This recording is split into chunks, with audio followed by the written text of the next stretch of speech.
Subscribe कीजिए education planet YouTube channel को और बेल आइकन को दबाइए लेटेस्ट एजुकेशन और टेक वीडियोस सबसे पहले देखने के लिए। प्रिय विद्यार्थियों, कक्षा 6 सामाजिक विज्ञान की पुस्तक में जो भूगोल या ज्योग्राफी विषय का जो पार्ट है उसका चैप्टर नंबर 2 है ग्लोब, अक्षांश एवं देशांतर। आज इसको हम पढ़ते हैं। हम पाठ का जो हेडिंग है उससे हम बात करते हैं ग्लोब। ग्लोब क्या होता है, अक्षांश क्या होता है, देशांतर क्या होता है, इन तीनों की जानकारी करने के बाद हम पाठ को आगे बढ़ाएंगे। इससे पहले वाला जो पार्ट था कक्षा 6 का ही, हमारा सौर परिवार और पृथ्वी, उसमें हमने ये पढ़ लिया था कि हमारी पृथ्वी गोलाकार पूरी नहीं है।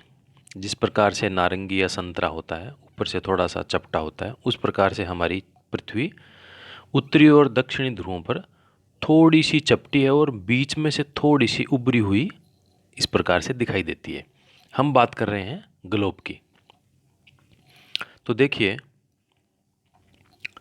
ये आपके सामने ग्लोब का एक चित्र आपके सामने है। तो ये ग्लोब क्या है? ग्लोब पृथ्वी का एक छोटा मॉडल है। जिस प्रकार से आपने कोई साइंस फेयर में या विज्ञान के मेले में आपने विभिन्न प्रकार के मॉडल बनाए होंगे, आपने कोई जंगल का मॉडल बनाया था या कोई बिल्डिंग का मॉडल बनाया था, तो वो जंगल या बिल्डिंग आपने छोटे रूप में अपने मॉडल में बना के आपने दिखाई थी। तो उसी प्रकार से ये जो ग्लोब होता है वो पृथ्वी का एक छोटा मॉडल है। यानी पृथ्वी इसी प्रकार की होती है लेकिन बहुत बड़ी है। समझने की दृष्टि से, अध्ययन की दृष्टि से हमने उसका एक छोटा मॉडल बना लिया, उसको कहा गया है ग्लोब। इसके बाद में इसमें विषय है अक्षांश एवं देशांतर। हम इन विषयों को ठीक प्रकार से समझ लेंगे तो आगे ये पाठ समझने में हमारे कोई दिक्कत नहीं आएगी। अब देखिए, आपके आगे यहाँ पे दो चित्र आपके सामने दिखाए गए हैं, ठीक है। अब ये जो दोनों चित्र हैं वो दोनों ही पृथ्वी के मॉडल के रूप में दिखाए गए हैं।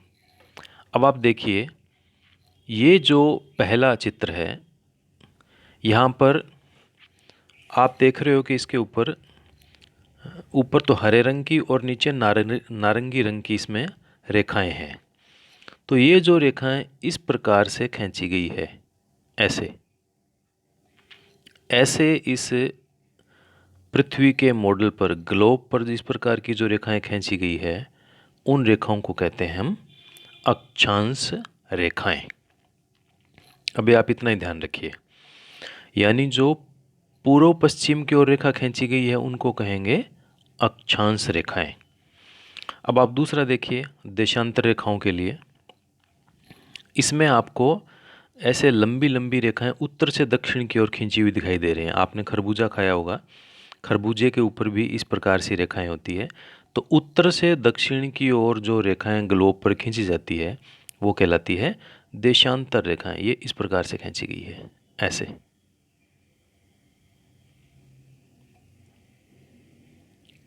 तो आपने अक्षांश और देशांतर, इन रेखाओं का आपको बिल्कुल क्लियर हो गया विषय। पूर्व पश्चिम की ओर रेखाएं ग्लोब पर खींची गई है, अक्षांश रेखाएं, और उत्तर दक्षिण की ओर खींची गई है वो कहलाती है देशांतर रेखाएं। इसमें एक बात का और आप ध्यान रखिए कि वास्तव में पृथ्वी के ऊपर इस प्रकार की कोई रेखाएं खींची हुई नहीं होती है। यह केवल हमने सुविधा की दृष्टि से, अध्ययन की दृष्टि से हमने इन रेखाओं की कल्पना की है। तो ये सारी की सारी काल्पनिक रेखाएं हैं। ऐसा नहीं है कि आप घर से बाहर निकले हैं पृथ्वी के ऊपर तो आपको कहीं देशांतर रेखा मिल गई, कहीं अक्षांश रेखाएं मिल गई, ऐसा नहीं होता। ये सारी की सारी काल्पनिक रेखाएं हैं। चलो विषय को आगे बढ़ाते हैं। तो ग्लोब का विषय क्लियर हो गया, अक्षांश और देशांतर का विषय क्लियर हो गया।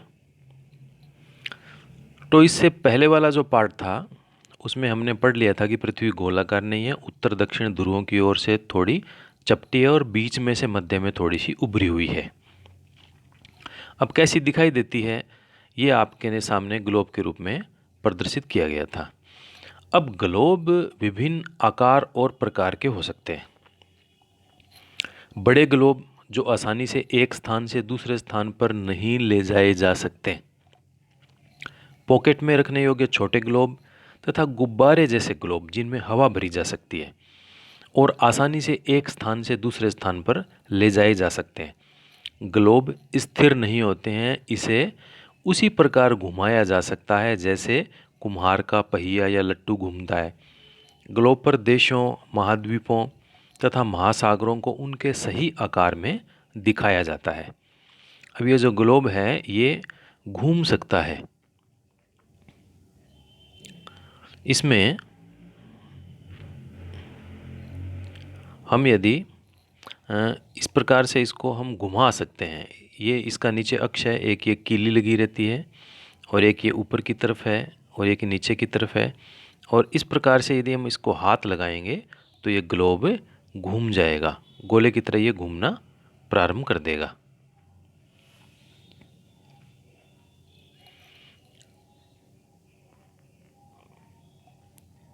अब इसमें ग्लोब में देश दिखाए गए हैं, महाद्वीप दिखाए गए हैं, महासागर को दर्शाया जाता है। पृथ्वी के समान किसी गोले पर किसी बिंदु की स्थिति का वर्णन करना कठिन है।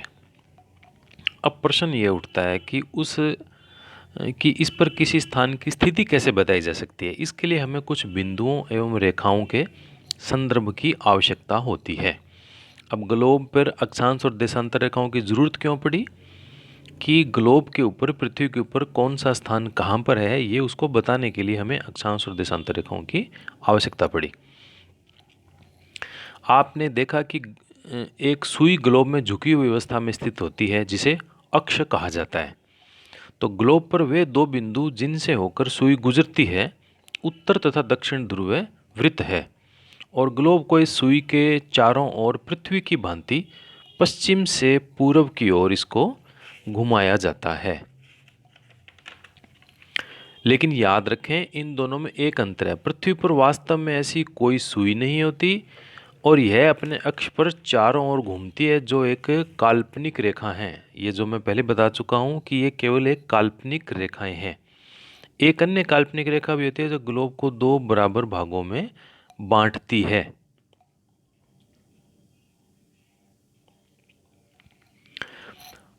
तो एक अन्य काल्पनिक रेखा जो ग्लोब को दो बराबर भागों में बांटती है उसे कहा जाता है विषुवत वृत्त।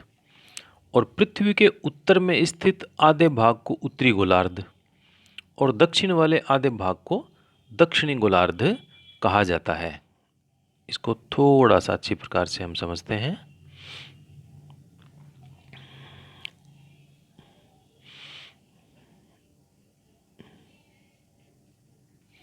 ये देखिए आप, ये ग्लोब का प्रतिरूप है और इसके आधे भाग में एक रेखा खींची हुई है इस प्रकार से। इस रेखा को कहेंगे हम विषुवत वृत्त। अब विषुवत वृत्त के ऊपर की ओर जो ये भाग है और एक भाग हो गया इसके नीचे की ओर, तो जो ऊपर वाला भाग है उसको कहेंगे उत्तरी गोलार्ध।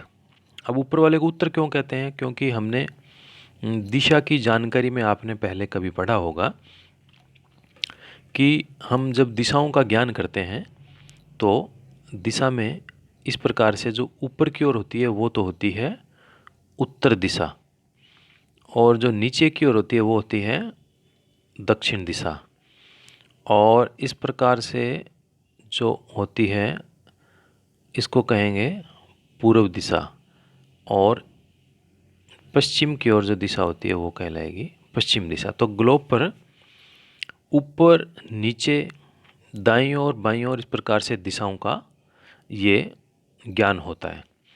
तो ये ग्लोब को हमने बीच में से बांट लिया तो वो कहलाया विषुवत वृत्त। अब इसके ऊपर का भाग है वो उत्तर दिशा है तो उसे कहेंगे उत्तरी गोलार्ध। इस विषुवत वृत्त के नीचे का भाग दक्षिण दिशा है, उसको कहेंगे दक्षिणी गोलार्ध। अब इसमें गोलार्ध शब्द का हमने क्यों शब्द का उपयोग किया है? यानी गोले का आधा भाग। ये विषुववृत्त इस गोले के ठीक बीच में खींची गई है, तो ऊपर इसके आधा गोला है, नीचे भी इसका आधा गोला है, तो ये कहलाए गोलार्ध। तो ये जो विषुववृत्त है, यह पृथ्वी पर एक काल्पनिक वृत्त बनाती है और पृथ्वी पर विभिन्न स्थानों की स्थिति बताने का सबसे महत्वपूर्ण संदर्भ बिंदु है। विषुवत वृत्त से ध्रुवों तक स्थित सभी समानांतर वृत्तों को अक्षांश रेखाएं कहते हैं। इन अक्षांश को अंश में मापा जाता है। अंश यानी डिग्री, जैसे आप कोण नापते हो 90 डिग्री 70 डिग्री, उसी प्रकार से जो अक्षांश है इनको अंश में मापते हैं। विषुवत वृत्त शून्य अंश वाले अक्षांश को दर्शाती है। चूंकि विषुवत वृत्त से दोनों तरफ ध्रुवों के बीच की दूरी पृथ्वी के चारों ओर के वृत्त का 1/4 है, अतः इसका माप होगा 360 डिग्री का 1/4 यानी 90 डिग्री या 90 अंश। इस प्रकार 90 अंश उत्तरी अक्षांश उत्तर ध्रुव को दर्शाता है और दक्षिणी अक्षांश 90 डिग्री दक्षिणी ध्रुव को दर्शाता है। इस प्रकार से विषुवत वृत्त के उत्तर की सभी समानांतर रेखाओं को उत्तरी अक्षांश कहा जाता है तथा विषुवत वृत्त के दक्षिण स्थित सभी समानांतर रेखाओं को दक्षिणी अक्षांश कहा जाता है। इसलिए प्रत्येक अक्षांश के मान के साथ उसकी दिशा यानी उत्तर या दक्षिण को भी लिखा जाता है। सामान्यतः इसको छोटे रूप में उ या द अक्षर से व्यक्त किया जाता है। अब एक उदाहरण के रूप में हम देखते हैं।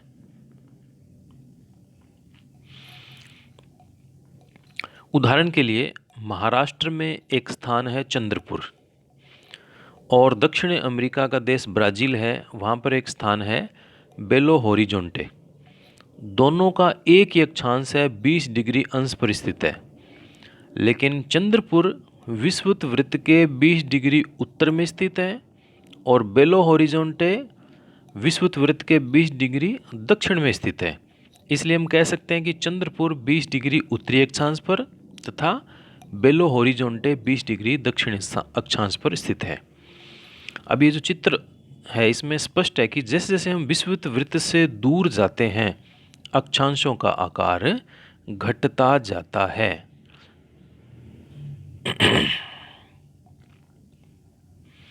यह आपने देखा है कि हम जैसे जैसे विषुवत वृत्त से दूर जाएंगे तो अक्षांश का आकार घटता जाएगा।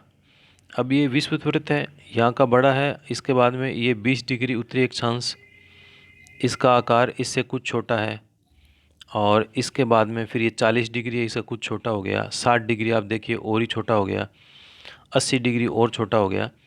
तो ये विषुवत वृत्त से ज्यों ज्यों दूरी पर जाएंगे अक्षांशों के जो वृत्त है इनके आकार छोटे होते जाते हैं। अब हम बात करते हैं महत्वपूर्ण अक्षांशों की कि कौन कौन सी अक्षांश रेखाएं हैं जो महत्वपूर्ण मानी जाती है।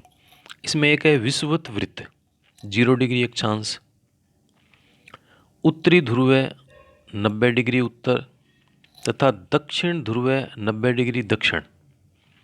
इसके अतिरिक्त 4 महत्वपूर्ण अक्षांश रेखाएं और भी है। तो एक होगी विषुवत वृत्त 0 डिग्री और एक उत्तर ध्रुव 90 डिग्री और दक्षिण ध्रुव 90 डिग्री। इसके अलावा जो अन्य महत्वपूर्ण अक्षांश है उसकी हम बात करते हैं। तो पहला है उत्तरी गोलार्ध में कर्क रेखा, यह 23.5 डिग्री उत्तरी अक्षांश पर स्थित है। दूसरी है दक्षिणी गोलार्ध में मकर रेखा, यह 23.5 डिग्री दक्षिणी अक्षांश को प्रदर्शित करती है। विषुवत वृत्त यह 66.5 डिग्री उत्तर में तो उत्तरी ध्रुव वृत्त और विषुवत रेखा के 66.5 डिग्री दक्षिण में दक्षिणी ध्रुव वृत्त। आइए इसको चित्र के रूप में हम थोड़ा सा और देखते हैं। देखिए आप, बिल्कुल बात एकदम स्पष्ट हो जाएगी।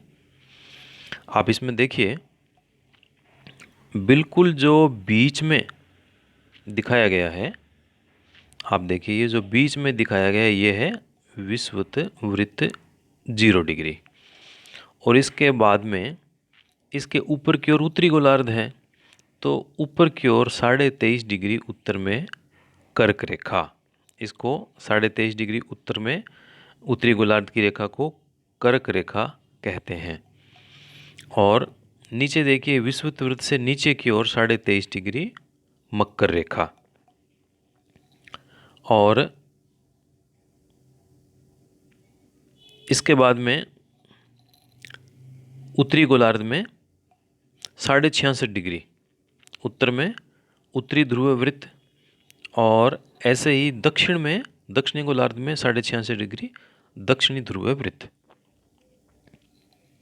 अब इसी के साथ में इसके जो ताप कटिबंध है आप उसको भी देख लीजिए। उत्तर में 66.5 डिग्री उत्तर से लेकर उत्तरी ध्रुव तक, इसका जो बीच का भाग है वो कहलाता है उत्तरी शीत कटिबंध। 23.5 डिग्री उत्तर की जो कर्क रेखा है उससे लेकर 66.5 डिग्री उत्तर में जो उत्तरी ध्रुव वृत्त है उसके बीच का भाग है वो कहलाता है उत्तरी शीतोष्ण कटिबंध। और विषुवत वृत्त यानी 0 डिग्री से लेके 23.5 डिग्री उत्तर का उष्ण कटिबंध, और 0 डिग्री विषुवत वृत्त से 23.5 डिग्री दक्षिण की ओर, ये दोनों मिलकर कहलाते हैं उष्ण कटिबंध। यानी विषुवत वृत्त 0 डिग्री की जो रेखा है उससे 23.5 डिग्री उत्तर और 23.5 डिग्री दक्षिण, इसका जो बीच का हिस्सा है वो उष्ण कटिबंध कहलाता है। और दक्षिणी गोलार्ध में 23.5 डिग्री दक्षिण की जो मकर रेखा है वहाँ से लेके दक्षिणी ध्रुव वृत्त 66.5 डिग्री तक दक्षिणी शीतोष्ण कटिबंध कहलाता है, और 66.5 डिग्री दक्षिण से दक्षिणी ध्रुव तक दक्षिणी शीत कटिबंध कहलाता है। ये पृथ्वी के ताप कटिबंध कहलाते हैं। उष्ण का अर्थ होता है गर्म। कर्क रेखा और मकर रेखा के बीच के सभी अक्षांशों पर सूर्य वर्ष में एक बार दोपहर में सिर के ठीक ऊपर होता है, इसलिए इस क्षेत्र में सबसे अधिक ऊष्मा प्राप्त होती है, अतः इसे उष्ण कटिबंध कहा जाता है। कर्क रेखा तथा मकर रेखा के बाद किसी भी अक्षांश पर दोपहर का सूर्य कभी भी सिर के ऊपर नहीं होता। ध्रुव की तरफ सूर्य की किरणें तिरछी होती जाती है। इस प्रकार उत्तरी गोलार्ध में कर्क रेखा एवं उत्तरी ध्रुव वृत्त तथा दक्षिणी गोलार्ध में मकर रेखा एवं दक्षिणी ध्रुव वृत्त के बीच वाले क्षेत्र का तापमान मध्यम रहता है, इसलिए इसे कहते हैं शीतोष्ण कटिबंध। अब उत्तरी गोलार्ध में उत्तर ध्रुव वृत्त एवं उत्तर ध्रुव वृत्त एवं उत्तरी ध्रुव तथा दक्षिणी गोलार्ध में दक्षिणी ध्रुव वृत्त एवं दक्षिणी ध्रुव के बीच के क्षेत्र में ठंड बहुत रहती है, क्योंकि यहाँ पर सूर्य क्षितिज से ज़्यादा ऊपर नहीं आ पाता, इसलिए ये शीत कटिबंध कहलाते हैं।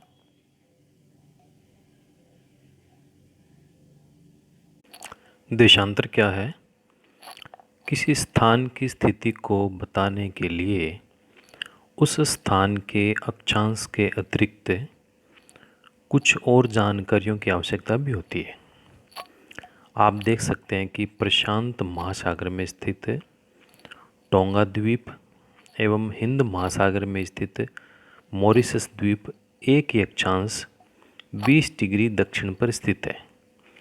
उनकी सही स्थिति जानने के लिए यह पता करना होगा कि उत्तरी ध्रुव को दक्षिणी ध्रुव से जोड़ने वाली संदर्भ रेखा से पूर्व या पश्चिम की ओर इन स्थानों की दूरी कितनी है।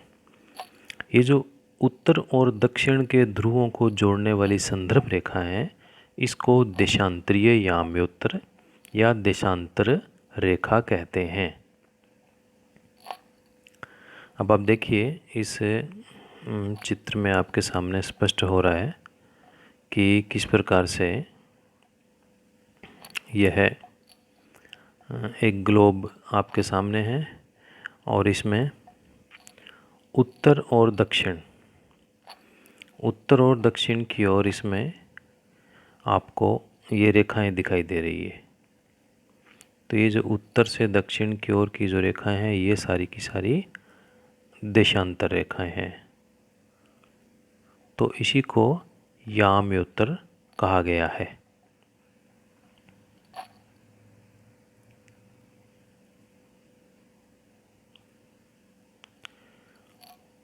तो ये जो देशांतर रेखाएं हैं उनके बीच की दूरी को देशांतर के अंशों में मापा जाता है। प्रत्येक अंश को मिनट में तथा मिनट को सेकंड में विभाजित किया जाता है। ये अर्धवृत्त है तथा उनके बीच की दूरी ध्रुवों की तरफ बढ़ने पर घटती जाती है, अतः ध्रुवों पर शून्य हो जाती है, जहाँ सभी देशांतरीय याम्योत्तर आपस में मिलती है। अब आप देखिए, ये जैसे जैसे यहाँ ध्रुवों पर ये पहुँचती है तो इनके बीच की दूरी कम होती जाती है और यहाँ आकर इनकी दूरी शून्य हो जाती है, क्योंकि सारी की सारी ये यहाँ पर मिल जाती है। ये देशांतरों के बीच की दूरी यहाँ पे देखिए आप, दो के बीच में इतनी दूरी है। जैसे जैसे ऊपर जाएंगे इनकी दूरी कम होती जा रही है, ये कम हो रही है, कम हो रही है, और यहाँ आके दूरी बिल्कुल इनकी समाप्त हो गई। तो इनकी दूरी ज्यों ज्यों ऊपर की तरफ जाते हैं इनकी दूरी घटते घटते ध्रुवों पर शून्य हो जाती है। यहाँ पर सभी देशांतरीय याम्योत्तर आपस में मिल जाती है। अक्षांश रेखाओं से भिन्न सभी देशांतरीय याम्योत्तर की लंबाई समान होती है। अक्षांश रेखाओं में हमने पढ़ा था कि जो 0 डिग्री अक्षांश रेखा है उससे ऊपर उत्तर की तरफ दक्षिण की तरफ जाएंगे तो वो वृत्त छोटे होते जाते हैं, जबकि देशांतर रेखाएं की लंबाई कम नहीं होती। दो देशांतर रेखाओं के बीच की दूरी ध्रुवों की तरफ जाने पे घटती जाती है। इसलिए इन देशांतर रेखाओं को मुख्य संख्याओं में व्यक्त करना कठिन था। तब सभी देशों ने निश्चय किया कि ग्रीनिच, जहाँ ब्रिटिश राजकीय वेधशाला स्थित है, ग्रीनिच नाम का एक स्थान है जो कि ब्रिटेन में स्थित है, और वहाँ ब्रिटेन की राजकीय वेधशाला। अब वेधशाला एक ऐसा स्थान जहाँ पे ग्रह, नक्षत्र, तारे इत्यादि इनका अध्ययन किया जाता है, वो वेधशाला होती है। तो ब्रिटेन की जो राजकीय वेधशाला है वहाँ से गुजरने वाली ये याम्योत्तर से पूर्व और पश्चिम की ओर गिनती शुरू की जाए। अब ये समस्या है कि इन रेखाओं को जब मानेंगे तो फिर इनकी गिनती कहाँ से शुरू करें। तो विश्व के सभी प्रमुख देशों ने तय किया कि ब्रिटेन का जो ग्रीनिच स्थान है, वहाँ की जो वेधशाला है, वहाँ से गुजरने वाली याम्योत्तर से पूर्व और पश्चिमी गिनती शुरू करेंगे। इस याम्योत्तर को उन्होंने प्रमुख याम्योत्तर कहा और इसका मान रखा 0 डिग्री देशांतर। यहाँ से हम 180 डिग्री पूर्व या 180 डिग्री पश्चिम तक गणना करते हैं। प्रमुख याम्योत्तर तथा 180 डिग्री याम्योत्तर मिलकर पृथ्वी को दो समान भागों, पूर्वी गोलार्ध और पश्चिमी गोलार्ध में विभक्त करती है। ये आपके एक यहाँ समझने वाली बात है कि ये जो यहाँ पे प्रमुख याम्योत्तर है, ये आप देखिए यहाँ पे ये डॉट डॉट डॉट डॉट के रूप में जो प्रमुख याम्योत्तर दिखाई गई है, यह इस ग्लोब को दो भागों में बांटती है। अब ये इसका इस तरफ का भाग हो गया पूर्वी गोलार्ध और इस ग्लोब का इस तरफ का भाग हो गया पश्चिमी गोलार्ध। तो ये पूर्वी गोलार्ध और पश्चिमी गोलार्ध दो भागों में ये जो 0 डिग्री रेखा है, यह 0 डिग्री देशांतर और 180 डिग्री देशांतर जो कि एक ही है, इसको ये मिलाकर पृथ्वी को पूर्वी गोलार्ध और पश्चिमी गोलार्ध दो भागों में बांट देती है। जिस प्रकार से जो 0 डिग्री अक्षांश रेखा थी उसने ग्लोब को उत्तरी गोलार्ध और दक्षिणी गोलार्ध इन दो भागों में बांट दिया था, और जो ग्रीनिच रेखा है उसने पूर्वी गोलार्ध और पश्चिमी गोलार्ध दो भागों में इसको बांट दिया। एक बात आप उसको ध्यान रखनी है कि 180 डिग्री पूर्व और 180 डिग्री पश्चिम देशांतर रेखा या ये याम्योत्तर एक ही रेखा पर स्थित है, ये दो नहीं है। अब ग्लोब पर अक्षांश रेखाओं और देशांतरीय याम्योत्तर के द्वारा बनी ग्रिड को आप ध्यान से देखिए। अगर आपको किसी स्थान के अक्षांश और देशांतर की सही जानकारी हो तो ग्लोब पर आप उस स्थान का पता आसानी से लगा सकते हैं। अब आप एक बार फिर से इस ग्लोब को देखिए और हम समझेंगे कि ये इस ग्लोब के ऊपर किस प्रकार से ये ग्रिड, इन रेखाओं का जाल कैसे बन जाता है। आप देखिए, ये रेखाएं हैं देशांतर रेखाएं, ये उत्तर से दक्षिण की ओर।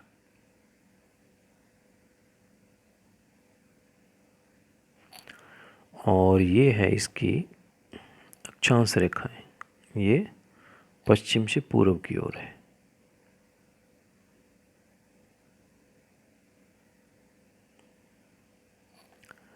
तो ये एक जाल का निर्माण हो गया, इसी को ग्रिड कहा गया है।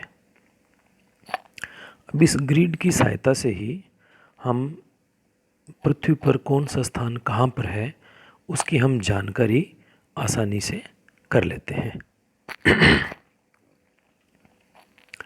अब देखिए, उदाहरण के लिए असम में धुबरी नाम का स्थान है।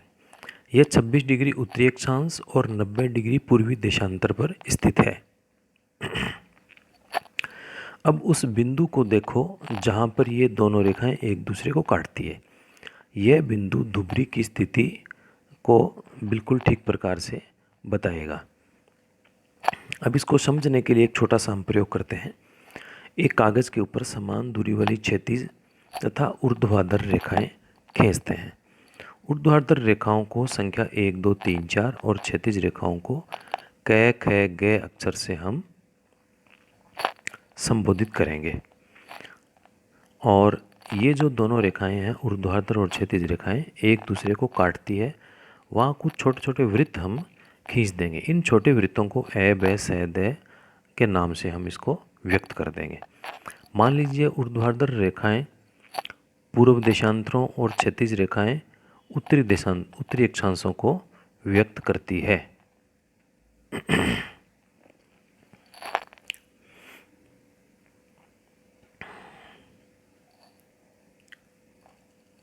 अब देखिए, इस प्रकार से हमने इसमें रेखाएं खींच दी।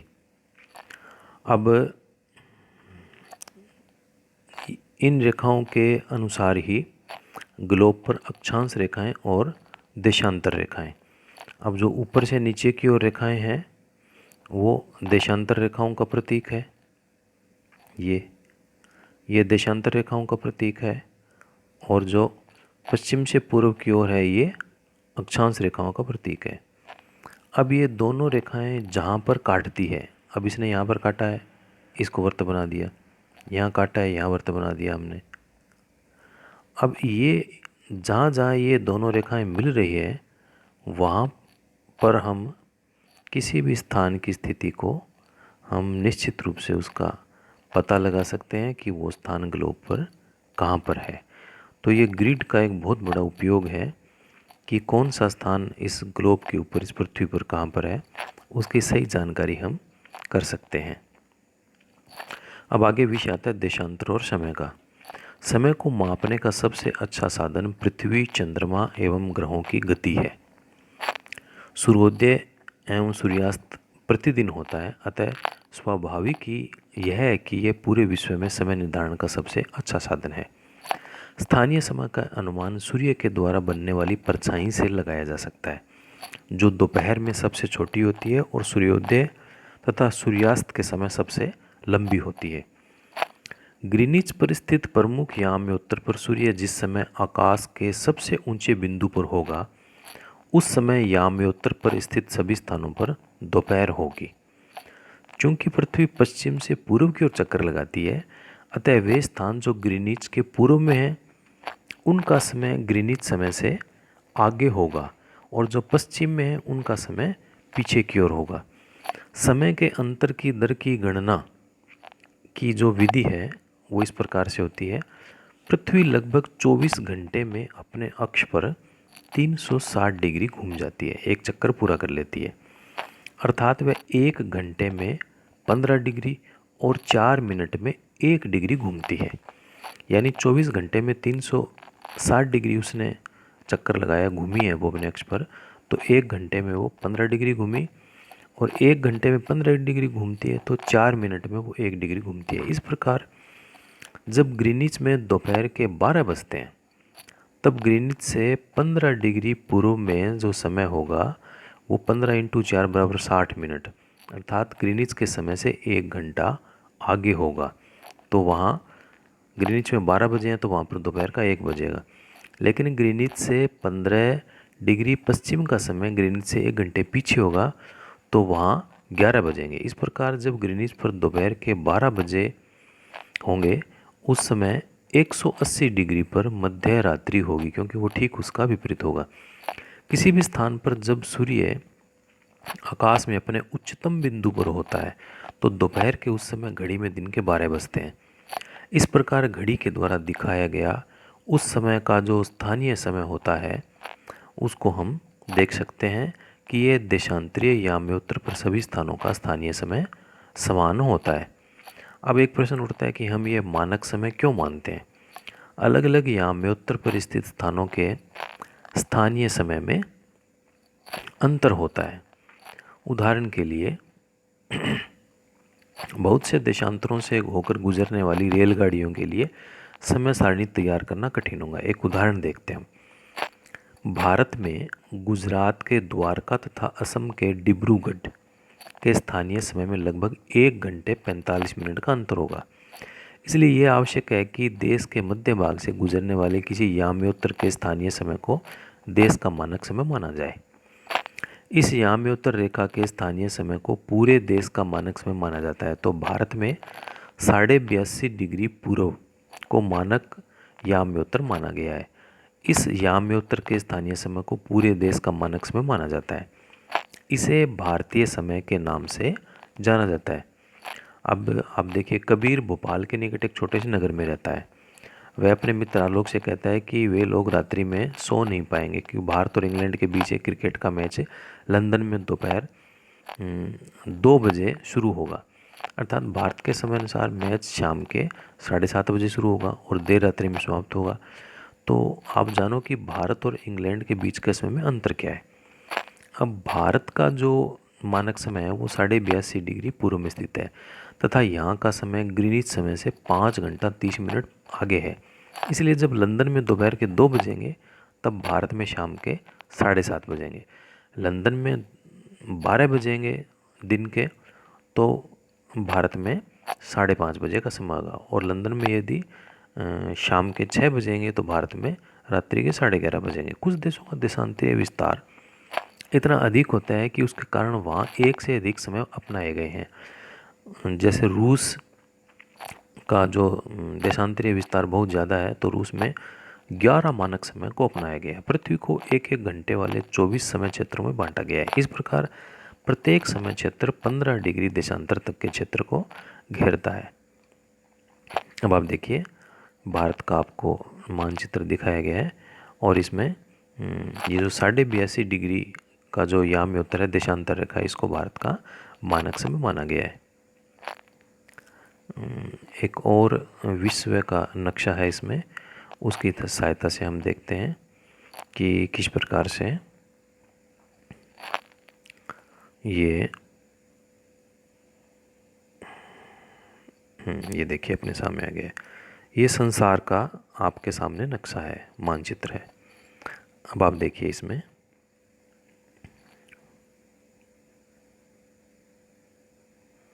ये क्लियर हो रहा है।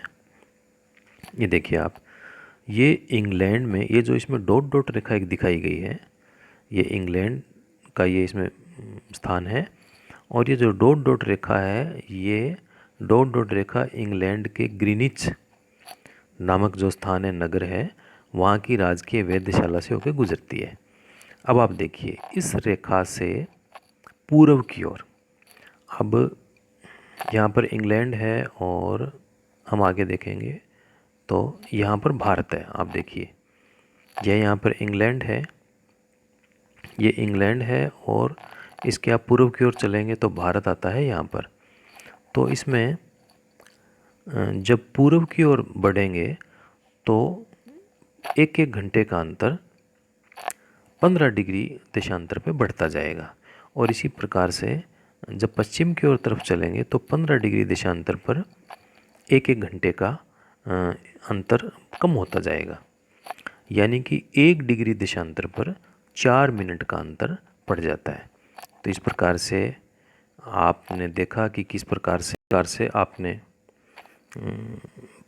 इसमें जाना कि जो अक्षांश और देशांतर रेखाओं का जाल है वो किस प्रकार से हमारे अध्ययन की दृष्टि से और हमारे समय विभाजन की दृष्टि से बहुत ही उपयोगी है। जो इस पाठ का नेक्स्ट वीडियो होगा उसमें हम इस पाठ के जो क्वेश्चन आंसर है, प्रश्नोत्तर है, उसके बारे में चर्चा करेंगे। किसी भी प्रकार की इस पाठ में आपको यदि परेशानी लगती है तो और कोई विषय आपको समझ में नहीं आया, बहुत ही रुचिकर पाठ था। अब एक इसमें बिंदु रह गया था कि ये जो क्षितिज शब्द आया था, तो ये जो प्रकाश सीधा पड़ता है तो यहाँ पे रोशनी ज़्यादा मिलती है। और ये दूसरा इसमें दिखाया गया है कि ध्रुवों के ऊपर ये जो रोशनी है वो तिरछी पड़ती है, तो इसकी वजह से वहाँ पे सूर्य का ताप कम पड़ता है, इसलिए वहाँ पे ठंड रहती है। तो जो शीतोष्ण कटिबंध से ऊपर शीत कटिबंध है उस समय का एक ये विषय आया था। तो बहुत ही इंटरेस्टिंग और बहुत ही रुचिकर पाठ है। 2-3 बार आप इसको पढ़िए, थोड़ी और आप इसके बारे में जानकारी कीजिए, तो निश्चित रूप से आपको लगेगा कि जिस पृथ्वी पर हम रहते हैं वो कितनी सुंदर है, कितनी वो आकर्षक है। और आप ज़्यादा से ज़्यादा इसके बारे में जानने का प्रयास कीजिए, आपकी इसमें रुचि बढ़ेगी।